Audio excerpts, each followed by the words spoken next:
TV KPM. Terima kasih kepada murid-murid yang sedang menonton Didik TV KPM. Anda semua memang cemerlang. Hari ini untuk sukses SPM 2022 untuk mata pelajaran Pendidikan Moral Tingkatan 5, pengurusan kewangan secara beretika. Sangat-sangat menariklah topik ni, cikgu. Ya ke? Ya, sebab saya walaupun dah menginjak umur dekat nak 40 ni, saya risau pengurusan kewangan saya sendiri pun kurang beretika. Jadi saya tak sabar nak belajar hari ni, cikgu. Tak apa, nanti perhatikan apa yang cikgu nak tunjukkan ya. Okey, cikgu. Okey. Nanti kejap cikgu akan tunjukkan satu video klip. Murid-murid sila tonton video klip ini. Selepas tu minta pendapat ya. Okey, silakan. Kristi, hujung minggu kamu pergi mana? Saya pergi pasar raya. Apa anda beli di situ? Nampaknya banyak membeli. Saya membeli 2 pasang baju dan sehelai seluar. Berapakah jumlah perbelanjaan anda? RM300. Banyaknya. Bukankah sebelum ini baru beli sepasang pakaian? Hujung minggu ini saya akan menghadiri majlis makan malam jiran. Saya perlu pakaian yang cantik. Kristi, kita perlu berjimat-cemat. Pakaian lama anda sudah penuh 3 amari. Tidak perlu beli lagi. Ya, saya setuju membazir perlakuan yang rugi. Wang yang lebih boleh kita simpan untuk waktu kecemasan. Ya, ibu saya pun tegur saya. Baiklah kawan-kawan, terima kasih nasihat yang diberikan. Marilah kita ulang kaji bersama. Minggu depan ada peperiksaan pertengahan tahun. Ya, jom. Itulah dia video. Jadi, siapa-siapa nak kongsi pendapat? Okey, silakan Fanggi. Cikgu, saya berpendapat Kristi seorang yang boros. Memang boros ya. Dia beli baju yang banyak. Okey, Kon, silakan. Cikgu, saya rasa Kristi perlu mengira bajet dia sebelum berbelanja. Hebat murid cikgu. Siapa lagi nak kongsi pendapat atau pengalaman? Ya, Azira. Cikgu, Kristi sepatutnya menyimpan wangnya untuk digunakan sewaktu kecemasan. Betul. Mesti Azira ni simpan banyak wang. Tengok. Rawi even. Tak sabar-sabar nak jawab ya. Silakan. Cikgu, Kristi tidak patut membeli baju lagi kerana bajunya sudah begitu banyak. Itulah buktinya. Tonton dengan teliti ya. Bagus murid cikgu. Okey, semua dapat 10 bintang ya. Marilah kita masuk tajuk kita hari ini ya. Okey, mengurus pendapatan dan perbelanjaan secara berhikmat. Apa maksudnya berhikmat? Siapa tahu? Siapa tahu? Ya, silakan. Berkhidmat bermaksud bercimat-cimat dan berhati-hati. Betul. Kita berbelanja berhati-hati. Contohnya, kita belanja mengikut kemampuan kita. Yang paling penting, kita boleh menyertai skim pelaburan yang diiktiraf. Contoh yang cikgu bagi di sini ialah Amanah Saham Nasional Berhad. Ada siapa yang berkenaan dengan skim-skim pelaburan? Pernah dengar apa-apa berita tentang skim pelaburan? Ya, Azira. Cikgu, boleh saya kongsi pendapat? Boleh. Contoh skim yang tidak sah adalah skim cepat kaya. Oh, Azira kongsi skim yang tidak sah ya. Skim cepat kaya. Sebab skim ini merupakan satu penipuan. Jangan kita melibatkan diri dalam ini. Okey, seterusnya kita perlu membuat pinjaman mengikut kemampuan kita. Contohnya kita buat pinjaman perumahan, pinjaman kereta. Jangan kita membeli kereta yang mewah yang kita tidak mampu membayar ansurannya.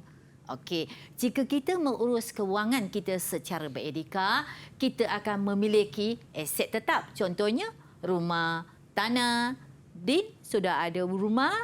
Ada. Hebat Din. Pandai menguruskan kewangan ya.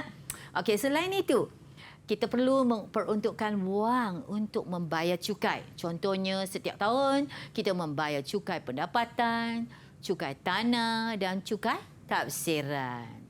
Seterusnya, membuat simpanan untuk waktu kecemasan. Ini sangat penting jika kita dapat sakit tenat tiba-tiba. Dapatlah kita membayar bayaran itu di hospital.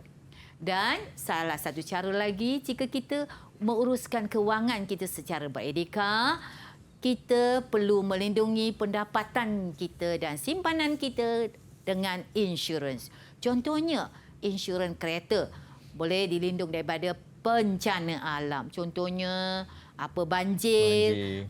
Kereta kita rosak, tenggelam dalam air, kita boleh tuntut insurans supaya bayar balik apa yang kita carimkan. Dan satu lagi, insurans kebakaran rumah dan insurans nyawa. Din, ada insurans nyawa? Insurans nyawa ada. Kebakaran rumah tu lepas ni saya terus nak ambil, cikgu. Okey. Okey. Seterusnya, membuat bayaran pinjaman secara konsisten. Apa yang dikatakan konsisten ini? Bayar ikut jadual yang ditetapkan. Contohnya, setiap bulan kita bayar. Jangan kita tunggakkan hingga ke bulan depan. Jadi dia semakin banyak. Kemudian, merancang kewangan untuk simpanan hari tua. Sebab bila kita dah tua, kita tidak bekerja lagi. Bila tidak bekerja, kita tidak ada pendapatan. Jadi kita kena kira jumlah perbelanjaan setiap bulan. Contohnya makanan, ubat, itu perlu perbelanjaan yang tetap. Okey. Dan kita perlu membuat tabungan daripada lebihan pendapatan dan tabungan jangka panjang supaya kita dapat simpanan duit yang lebih banyak. Adalah lebih baik jika kita dapat tetapkan suatu jumlah wang untuk disimpan. Boleh cikgu tahu berapa wang jumlahnya disimpan sebulan? Alamak, kena bagi tahu ke cikgu? Adalah dalam, kalau 300 banyak ke sikit cikgu? Itu kena lihat kemampuan kita. Kan? Itu dah nampak satu cara yang baik. Ada simpanan untuk waktu kecemasan. Marilah kita lihat sekarang kepentingan pengurusan kewangan secara beretika. Antaranya, kita dapat mengurangkan beban kewangan kita. Sebab kita dapat meningkatkan simpanan agar kita dapat pulangan dividen kita. Semakin banyak kita simpan, semakin banyak dividen kita dapat daripada bank. Dan kita perlulah mengelakkan pinjaman yang tidak sepatutnya. Contohnya, kita perlu beli telefon bimbit yang berjenama daripada kalau kita banding telefon bimbit yang 300 atau 400 sahaja. Tak perlulah kita buat pinjaman. Sekadar boleh pakai itu cukup, ya. Dan kepentingan yang seterusnya, kita dapat mengelakkan kes penipuan dan transaksi haram. Ini yang penting kerana kita dapat menyertai skim pelaporan yang sah. Janganlah kita pergi menyertai skim cepat kaya yang tidak sah, ya. Dan kita perlu buat tinjauan sebelum memuktamadkan sebarang urus niaga supaya kita tidak ditipu orang. Kepentingan seterusnya, kita mempunyai kuasa beli yang tinggi. Kita boleh memaksimumkan kepuasan pemilik. Contohnya, kita ingin beli bunga yang cantik. Kita simpan duit, lepas tu kita beli bunga itu. Dan kita puas hati. Okey, dan kita menjana pertumbuhan ekonomi negara. Kita membantu dari segi kita membeli barangan buatan negara. Itu sangat penting, ya. Kemudian kita lihat kepentingan seterusnya. Kita dapat menjamin masa depan yang sejahtera kerana kita memiliki harta kekal dan kita mempunyai tambahan kewangan daripada pelaporan kita. Jadi kita tidak perlu risau waktu tua nanti kita ada duit yang banyak. Jadi marilah sekarang kita lihat jika kesan pengurusan kewangan yang tidak beretika, ya, kardal muflis meningkat. Murid-murid cikgu tahu tak apa maksud dia muflis? Siapa faham perkataan? Okey, Fangi, silakan. Muflis itu bankrupt. Ya, betul. Sangat betul. Okey, kita wujud komuniti yang boros, yang tidak berjimat cermat. Okey, kita lihat seterusnya. Pemberi hutang yang tidak berlesen akan bertambah. Apa maksudnya pemberi hutang ini? Okey, Kon, silakan. Pemberi hutang itu along, cikgu. Along betul. Along kenakan faedah yang tinggi ya. Jika kita pinjam along, kita dapat kesan fisikolika kita. Kenapa? Sebab kita tension. Kita tekanan dalam hidup. Kita nak bayar balik tu ya. Okey, kemudian kita lihat keberhutangan dalam kalangan rakyat ni meningkat sebab ramai buat pinjaman yang tidak mampu bayar balik dan keselamatan keluarga kita terjejas kerana kita pinjam along yang mengugat keselamatan kita. Sekarang marilah kita rancang pembelian kita. Cikgu dah sediakan barang-barang di sini. Kita lihat situasi ya. Anda mendapat keputusan yang cemerlang dalam peperiksaan pertengahan tahun.